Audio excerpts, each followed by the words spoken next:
Hello everyone, and welcome to Veil of Shadows.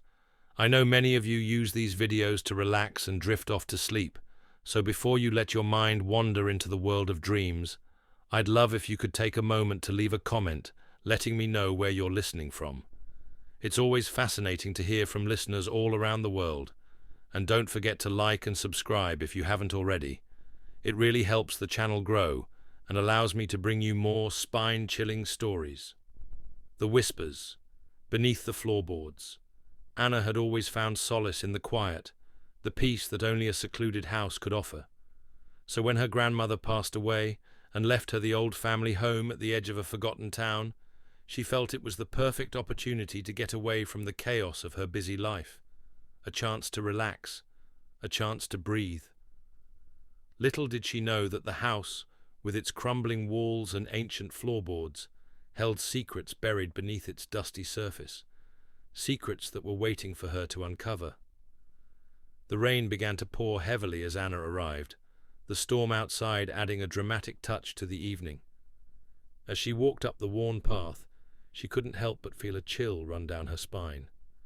The house looked almost too quiet, as if it were holding its breath, waiting for something, or someone. Shaking off the strange feeling, Anna unlocked the front door, stepping into the dimly lit foyer. The smell of old wood and mothballs filled the air, and the faint sound of creaking floors echoed from upstairs. "I'll get used to it," Anna murmured to herself, trying to calm her nerves. The house had been in her family for generations, and it wasn't as if anything had ever gone wrong here. Her grandmother had always spoken fondly of it, though never without a hint of caution. "Respect the house," she would always say, "and it'll keep you safe." That night, Anna decided to retire early. The long drive had exhausted her, and the sound of the storm outside was perfect for a peaceful night's sleep. She made her way up to the bedroom at the far end of the hall. The room was old, with faded wallpaper and a large, ornate bed that had clearly been passed down through generations. The heavy curtains were drawn tight, blocking out the storm's flashing light, and the only sound was the steady patter of rain against the window. After unpacking her things, Anna climbed into bed, pulling the thick quilt tightly around her. She sighed, sinking into the softness of the mattress, her eyes fluttering shut. The rhythmic rain outside seemed to whisper promises of a restful night. But then, from somewhere deep within the house, she heard it, a faint creak. It was almost like footsteps, soft and deliberate, echoing through the quiet halls. Anna sat up, her pulse quickening. "It's just the house," she muttered to herself.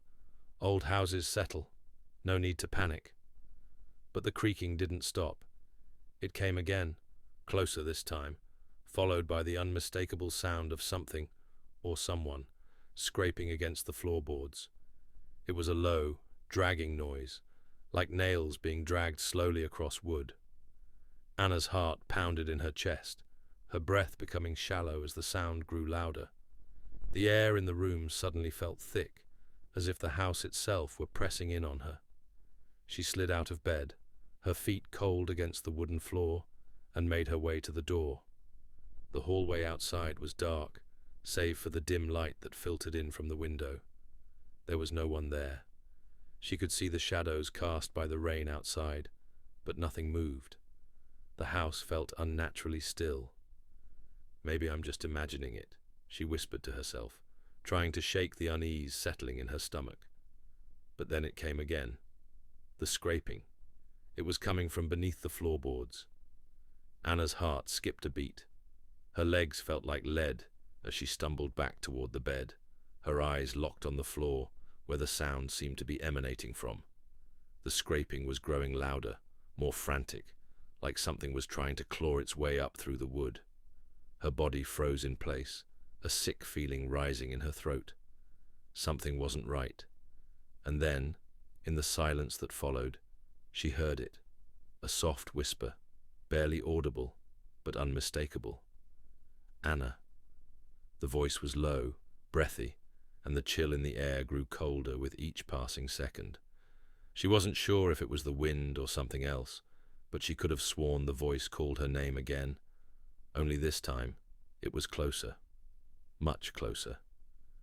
Anna. Her body moved before her mind could catch up, and she found herself kneeling by the floorboards, her hands trembling as they hovered just above the wood. There was something beneath it, something that wanted her to listen. A feeling surged within her, a sense of dread and curiosity intertwined. She placed her palm against the floor, feeling the coolness of the wood under her skin. Suddenly, the scraping stopped. The room fell eerily silent. Anna pulled her hand away, heart pounding in her chest. A sense of unease flooded her as she scanned the room again. The whispering had ceased, but the air still felt thick, charged with something unseen. She was about to turn away when a faint, distinct sound reached her ears, soft but clear. A scratching, a faint tapping from beneath the floor. Her breath caught in her throat. Then came the whisper, louder this time, almost like a hiss. "Come closer." The floorboards beneath her hand began to tremble. The room seemed to close in on her, the walls growing tighter as the pressure in her chest mounted. Anna could feel the presence beneath the floor, something ancient and desperate, reaching up toward her. The scraping turned into something more violent, something frantic, like claws trying to break through. "Please, Anna, come closer." She backed away from the floor, panic rising in her throat. The whispering voices were now a cacophony, calling to her from the depths. "We've been waiting. Come closer." Suddenly the floorboards splintered.